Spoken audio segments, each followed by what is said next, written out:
Good morning, children. I am Intasar Ahmed, economics teacher. Today I am going to teach you the topic measurement of national income. कि हम national income calculate कैसे करते हैं. You know, there are three methods of calculating national income. Number one, value added method. Second, income method. And third is expenditure method. यानी हम national income इन तीनों method से निकाल सकते हैं. और अगर हम एक ही एग्रीगेट तीनों मेथड से निकालेंगे तो you will see answer by all the method will be same. तो सबसे पहले मैं आपको स्टेप समझाऊंगा कि वैल्यू एडेड मेथड को हम कैसे अप्लाई करते हैं and what is the role of value added method. Value added method हमें ये बताता है कि हमने प्रोडक्शन कहाँ स्टार्ट किया, किस किस स्टेज से हम गुज़रे, किन किन चीज़ों से क्या क्या चीज़ें बनी और फाइनली वो बिकी मार्केट में आकर तो उनकी क्या प्राइस थी. तो वैल्यू एडेड मेथड में हम जब अप्लाई करेंगे तो सबसे पहली चीज़ जो हमें रिक्वायर्ड होगी that we have to calculate is value of output. सबसे पहले हमें निकालना होता है वैल्यू ऑफ आउटपुट. यानी एक प्रोड्यूसर ने एक अकाउंटिंग ईयर में जो भी कुछ प्रोड्यूस किया है वो कितने अमाउंट का है. लेकिन क्योंकि ये स्टैटिस्टिकल फिगर हमें किसी एक जगह नहीं मिलेगी, इसके लिए हमें कुछ इसके कंपोनेंट्स को ढूंढना होगा. तो सबसे पहला स्टेप इसमें होता है सेल. दैट मीन्स जो भी कुछ उसने बनाकर बेचा है वो कितने अमाउंट का था, हमें वो सर्च करके यहाँ प्लेस करना है. Then second thing required is unsold stock. Unsold stock क्या होता है कि प्रोड्यूसर ने जो भी कुछ बनाया था या आधा अधूरा बना रखा है उसके पास स्टॉक में है, वो कितने अमाउंट का है. And there is a formula to calculate unsold stock. या अगर नहीं दिया हो तो कैसे कैलकुलेट होगा, that is closing stock minus opening stock. ये हमें तब करना है जब हमें अनसोल्ड स्टॉक ना दिया हो. And few more important thing कि अनसोल्ड स्टॉक के कुछ एडिशनल नेम्स हैं, दूसरे नेम्स हैं, जैसे एडिशन टू स्टॉक या इंक्रीज़ इन स्टॉक या इंक्रीज़ इन इन्वेंट्री. तो ये अल्टरनेट नेम याद रखिएगा. इसके बाद जो थर्ड थिंग रिक्वायर्ड होती है जो कि उतना कंपलसरी नहीं है, some time it is given some time not, लेकिन आपको उसको सर्च करना है, and that is production for self consumption.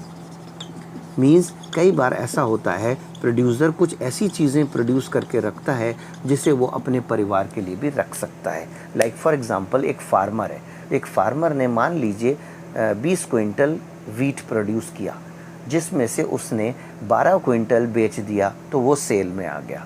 Suppose कीजिए उसने 5 क्विंटल स्टॉक में रख लिया गोडाउन्स में कि जब महंगा होगा बाद में बेचूंगा. तो 12 और 5 17, अब बचा कितना, 3 क्विंटल. इसका मतलब 3 क्विंटल उसने अपनी फैमिली के लिए निकाल के रख लिया जो कि उसकी फैमिली नीड्स को पूरा करेगा. बिकॉज बात समझदारी की है कि जब उसने बनाया है तो अपने परिवार के लिए रखे, कि अपने लिए क्या बाज़ार से ख़रीद के लाएगा महंगा. दैट मीन्स जब भी हमें किसी भी प्रोड्यूसर के वैल्यू ऑफ आउटपुट को जानना हो हमें इन 3 चीज़ों को सर्च करना है. नंबर 1 सेल, जो उसने बेचा. अनसोल्ड स्टॉक, जो उसने स्टॉक में रखा है फ्यूचर में बेचने के लिए. And third, production for self consumption, यानी जो उसने अपने परिवार के लिए निकाल कर रखा. अगर हम इन तीनों अमाउंट को ऐड कर दें तो इससे हमारा टोटल वैल्यू ऑफ आउटपुट निकल आएगा. एक और चीज़ यहाँ बताता चलूँ कि कई बार हमें कंफ्यूज करता है एक्सपोर्ट. एक्सपोर्ट क्या होता है, सेल एब्रॉड, जो हम विदेश में बेच रहे हैं. तो क्या अगर एक्सपोर्ट भी दिया है तो हम इस फार्मूला में उसे ऐड करेंगे? No. Why? Because export is a part of sale. क्योंकि सेल टर्म से ये क्लियर नहीं हो रहा कि हमने कहाँ बेचा, इंडिया में बेचा, विदेश में बेचा. इसका मतलब एक्सपोर्ट उसका पार्ट है, तो एक्सपोर्ट को इग्नोर करेंगे. लेकिन एक्सपोर्ट को हम कब लेंगे, if suppose domestic sale is given.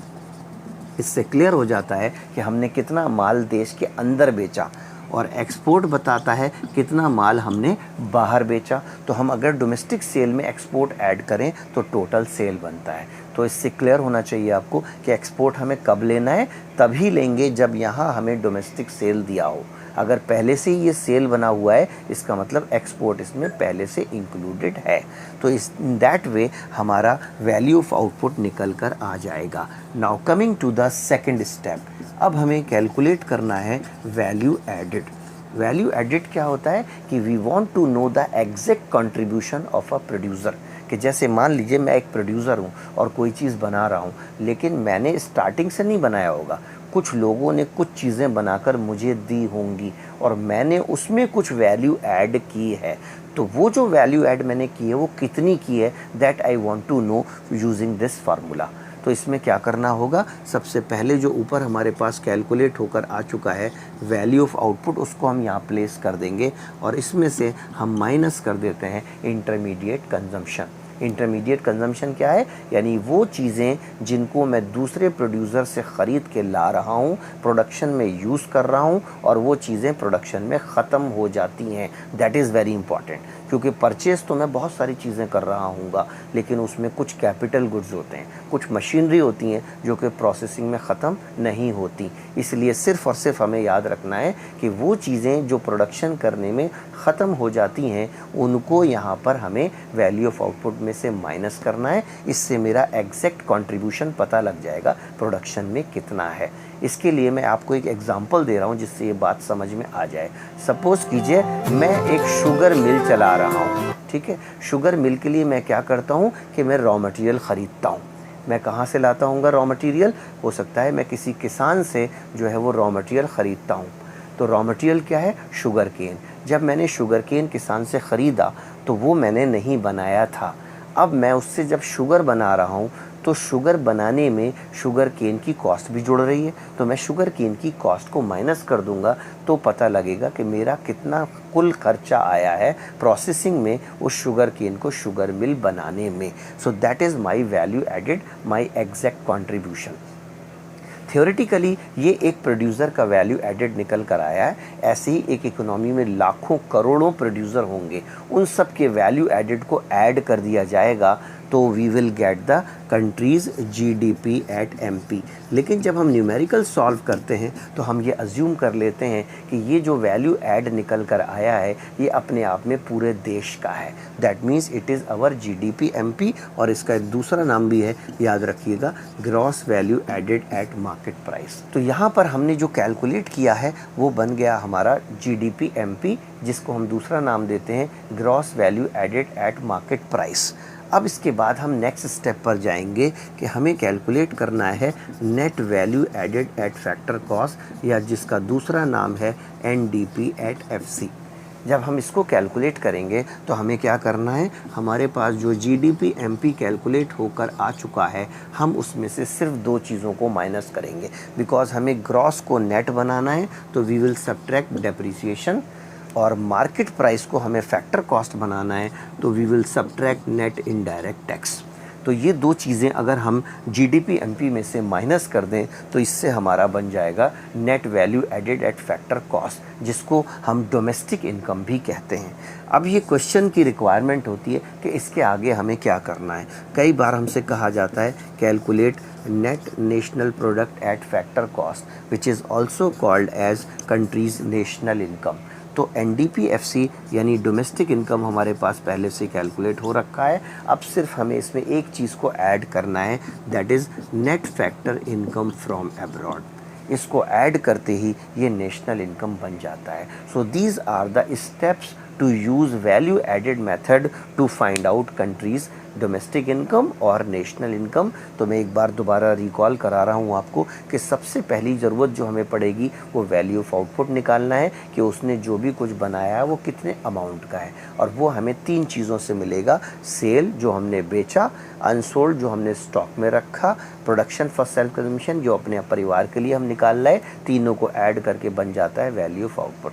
Second step में हम वैल्यू ऑफ आउटपुट में से उन चीज़ों के अमाउंट को माइनस कर देंगे which we have purchase from other producer as an intermediate, और प्रोसेस में वो चीज़ें ख़त्म हो जा रही हैं। जैसे एक किसान एक शुगर मिल चीनी बनाएगी तो उसने किसान से गन्ना ख़रीदा है और वो गन्ना ख़त्म हो जा रहा है चीनी बनने में। So that value we are going to subtract. Third पे आते हैं स्टेप में net value added at factor cost. ये क्या होता है कि जब हम जीडीपी एमपी में से डेप्रिसिएशन और नेट इनडायरेक्ट टैक्स माइनस करते हैं तब जाकर हमारा बनता है एनडीपीएफसी, जिसको हम डोमेस्टिक इनकम भी कहते हैं। इससे हमें एक्चुअल कॉस्ट पता लग जाती है, एक्चुअल वर्थ पता लग जाती है उस प्रोडक्ट की कितनी है टैक्स और डेप्रिसिएशन हटाने के बाद।